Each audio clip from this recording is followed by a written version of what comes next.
Greetings, one and all. This is the Odd One, DJ Odyssey, and well, I've had another. Well, I haven't read through this article all the way. I'm going to go through it with you all, and well, what I did read of it just pissed me off. Let's just say that. So let's go right to it. It is from the Mary Sue, of course, because the Mary Sue is garbage. But this is a little story by Cody Keplinger, or however the hell you say the name, how Dungeons and Dragons became so wonderfully gay.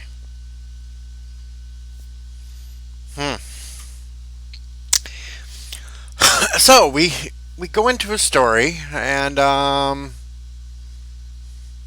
apparently my first encounter with Dungeons and Dragons was not a positive one. Really. Let's see here. I was visiting a local comics and gaming store with a friend, and while he picked up a few comics he had on reserve, I wandered to the back of the store to take a look at some of the graphic novels. Sitting around a gaming table in the back was a handful of boys and men. They seemed to range between the ages of 15 and 40, and they were all white. Can you tell where this is going, folks? Yeah, I can.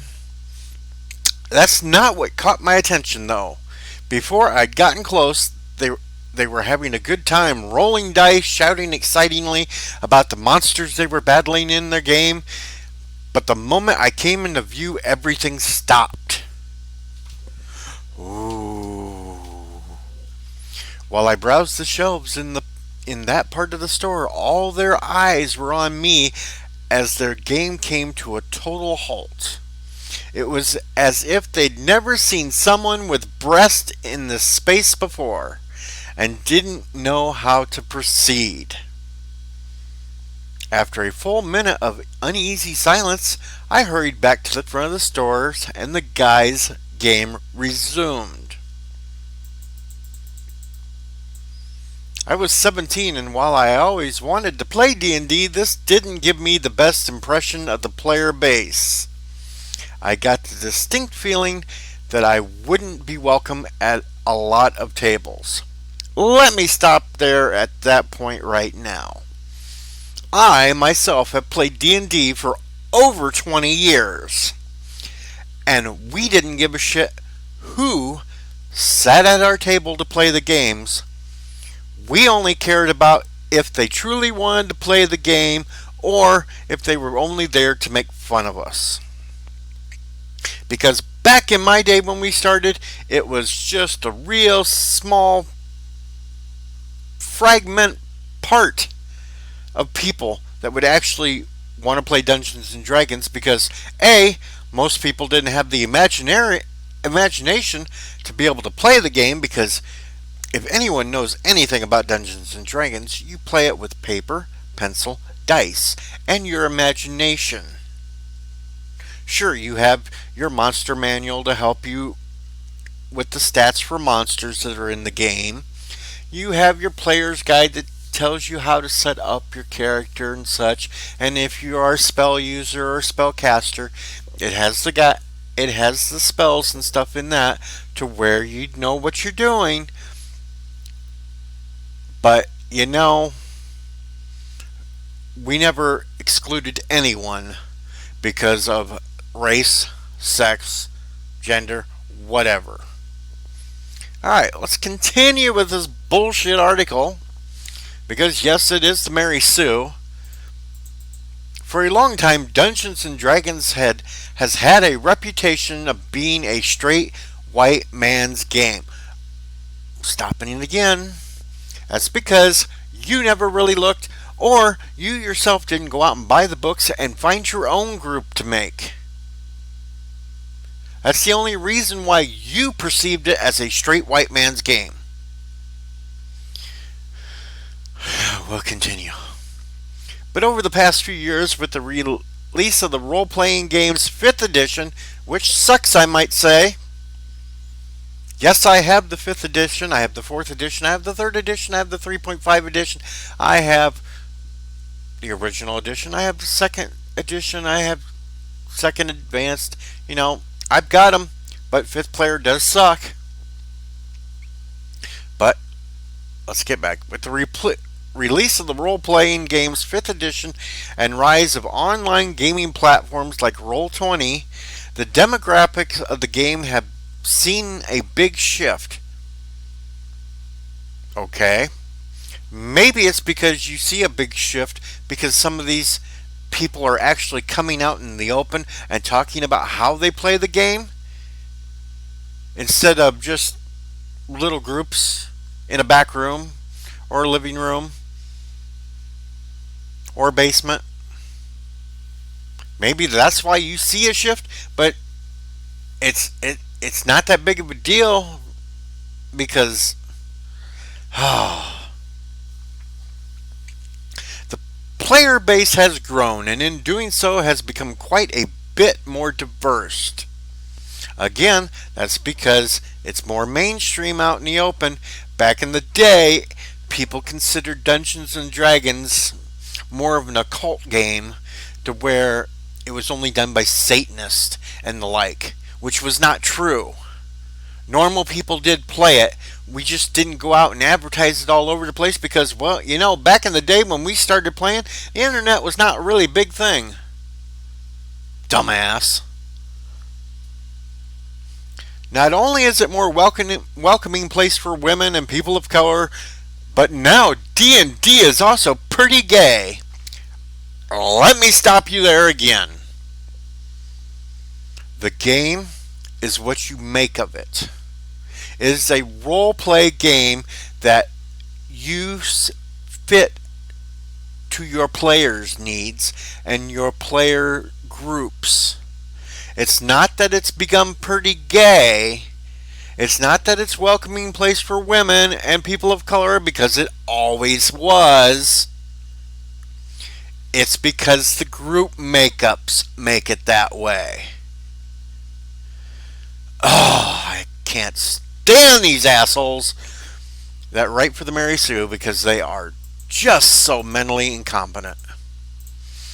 This shift making D&D more welcoming to non-straight white male players is by no means an accident. With the game's 5th edition, it's clear that D&D publisher Wizards of the Coast has been making an effort to foster a diverse community around the game, both in its outreach and in its published material. Let me stop you again there. Like I've said multiple times now, it is your dungeon master and your players that make up the game on how it runs. Now, if these publishers like Wizards of the Coast are putting out more, shall I say, oriented type material, that's only because they're trying to appease a group that is mentally not able to change it themselves to fit their needs. Dungeons and Dragons could always be changed to whatever needs you wanted. You didn't need a little guideline to let you know that you could do that. Dungeons and Dragons was set up to where you yourself could change it. You could be whatever you wanted to be in the game and act however you wanted to be in the game. Oh. This feels more apparent in most of the recent modules. In Waterdeep Dragon Heist, a non-player character shopkeeper uses they them pronouns and politely corrects player characters if they are misgendered. Well, you have an SJW that's wrote the module. Doesn't mean you can't take on the old modules and change that yourself. Or are you not that bright? I could take that Waterdeep and change it to where the character doesn't correct you if you misgender them. It's however you make the game. Yeah, and luckily, hey, look, there's an ad for a toilet bowl here on the Mary Sue. Yep, because even they know at Kohler that this is shit and should be flushed. we continue. In the follow-up module, Waterdeep, Dungeon of the Mad Mage, player characters may encounter an NPC whom they can aid in returning to her wife. Okay. Who happens to be an NPC from an earlier module. Okay. So, these are only two examples of many, and while they may seem small on the surface, these subtle efforts to populate the Forgotten Realms D&D most popular campaign setting with queer characters can be meaningful to the community starved for representation in these geeky games. And again, there was nothing stopping you from the get-go for doing that. That was the thing about Dungeons and Dragons. You made it to be whatever you wanted it to be. If you were not mentally sufficient enough to figure that out on your own and needed a little book to tell you that, then I don't know how you're going to make it through life. Really, you are a complete moron. The ability to find groups and play online has also made the tabletop role-playing space more accessible to LGBTQ plus ZYXWXYZ9 no whatever. Jeez. For those who do not know other players or feel comfortable playing at the local gaming store, it becomes easy to find opportunities to play via a virtual tabletop using Skype or Discord for voice. True, you can use Skype or Discord, but it still does not take away. That still is not a good way of doing the game. The best ways were actually sitting down at the tabletop and playing as a group. Because, for one, there will always be a certain person in that group that may try to cheat on their rolls of the dice. There will always be one of those. It don't matter if it's straight, gay, Klingon, whatever. There will always be that one person that's like that. Always better to be sitting down with them and watching them. But, hey, this has offered a level of animosity and safety. Yeah, safety to the players, because when they cheat, you can't call them on it. But it's also created the opportunity for queer players to find one another. Hell, you had that opportunity with the internet. You could have just went to a thing and said, blah, blah, blah. I'm looking for a group in this area, blah, blah, blah. Hey, not a big deal. And finds games that market themselves as queer-friendly or even games primarily focused around queer narratives. Could have done that anyway. Even without actively seeking it, I found that in nearly every game I played in over the past 2 years, wow, boy, 2 years, that's a long time. And there have been several from one-off games to long-running campaigns. There has been at least one other out queer player.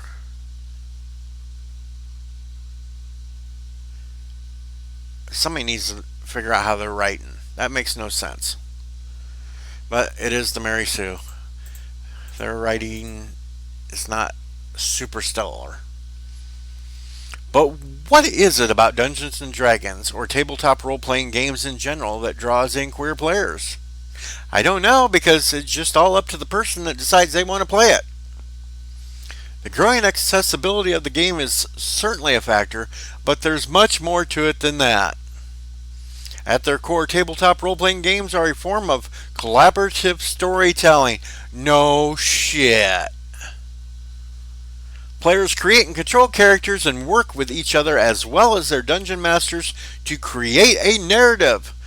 This does, of course, appeal to a wide variety of players, as demonstrated by the massively popular of Dungeons and Dragons.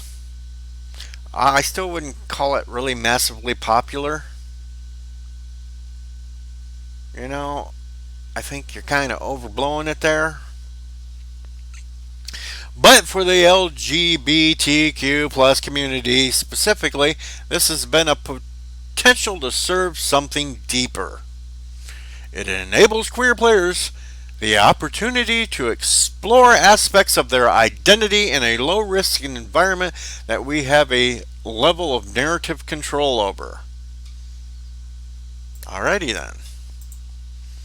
When I first started playing tabletop RPGs, I knew I was queer, but and not me personally, people, but I'm reading the story.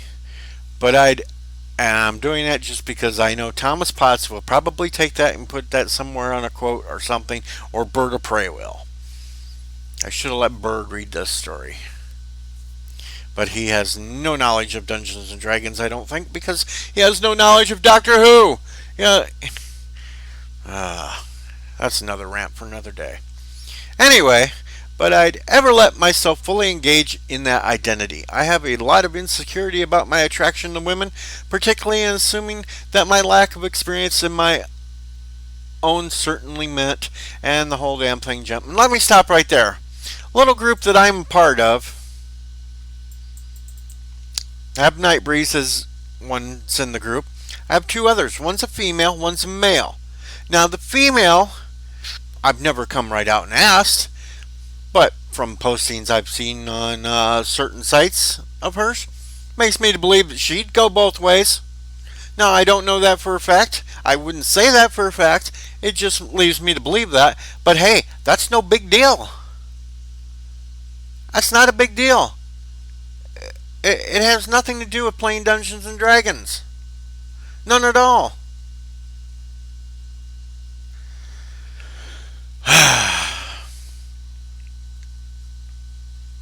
Anyway, I have a lot of insecurity about my attraction to women, particularly in assuming that my lack of experience and my own uncertainty meant I shouldn't date other women. Well, that's your own problem. You can't even put that into the... I wasn't entirely sure how gay I really was, and I didn't want everyone to feel like an experiment, so I didn't embrace my queer identity, at least not in real life. Well, that's your own problem then, lady. You don't sit there and you put it on, throwing it into a game. Jeez, you're stupid. Without meaning to, I made a series of women-loving women in tabletop games. For some, their attraction to women never came up. For others, it was a major part of their storyline. The more I played tabletop RPGs, the more comfortable I became with my own sexuality. I found myself deeply invested in love lives from my characters. Okay, that just shows you have mental issues. If you value your characters' lives more than your own, and you're more invested in the fantasy world than reality, that kind of shows that maybe you might have a problem that you need to talk out with somebody. I'm not saying it's because you're a lesbian. I'm saying it's because you really put the fantasy characters. Oh boy. Boy, it's a good thing I'm not monetized, because this one would be demonetized right off the bat. And blah blah blah. Real life, whatever. My experience isn't unique either. Across several campaigns, I've met multiple other LGBTQ plus whatever's players that told me that tabletop role-playing games have given them some clarity about their own identity. Well, then they gotta quit living a sheltered life. They gotta either grow some balls or some chesticles. And that's what I call boobs, chesticles, for the women that are gutsy. Get out there and live life, and stop hiding in a game to do it. A game is for fun, not to vent all your sexual frustrations and shit. It is a game. Crap. One friend in an ongoing Dungeons and Dragons campaign told me that playing female characters helped her explore her identity as a trans woman before she'd come out. Yeah, I don't even know why I'm going to finish. I'm not even going to finish reading this thing because it's stupid. It's stupid. The game has always been about whatever you wanted to make it. You didn't need a damn module to be wrote out for you to think you could accept the game.